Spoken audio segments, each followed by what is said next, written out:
Hello everyone, আসসালামু আলাইকুম। চলে আসলাম প্রতিদিনের মতো দুপুরের খাবার নিয়ে। তো গাইজ, আমি কি কি রান্না করেছি আপনাদের সাথে শেয়ার করব। দেন আগেই বলে নিই একটা সিক্রেট কথা। সিক্রেট না তো গাইজ, আমি একটা মাছ রান্না করেছি আজকে। এই মাছটার নাম জানি না, বিশ্বাস করবেন। এটা অনেকটাই দেখতে কাতলা মাছের মতো। তো শাশুড়ি মাকে জিজ্ঞাসা করেছি, শাশুড়ি মাও সঠিক বলতে পারেন এই মাছটা নদীর মাছ। তো শুরু করতেছি। এখানে সাদা ভাত আর এই কাতলা মাছের মতো মাছ, কী মাছ জানি না, যাই হোক এই মাছটা দিয়ে বরবটি আলু দিয়ে মাছটা ভেজে রান্না করেছি। আর দেন সাথে ডাল রান্না করেছি। ডালটা আমার খুব পছন্দ, অনেকেই জানেন, বাগার দিয়ে টমেটো দিয়ে একেবারে ঘন করে রান্না।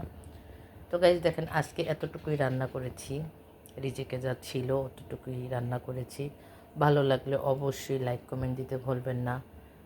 কার কেমন লাগলো আমার রান্না অবশ্যই জানাবেন, অবশ্যই কমেন্ট করবেন। এই হচ্ছে মাছটা। তো আজকের মতো সবাই ভালো থাকবেন, সুস্থ থাকবেন। আবার আসবো দ্বিতীয় দিন। তো আগামীকাল আবার আসবো ঠিক এই সময়, আবার নতুন কোনো রান্না নিয়ে। সবাই ভালো থাকবেন, সুস্থ থাকবেন। আজকের মতো আল্লাহ হাফেজ। Thank you so much for watching my video.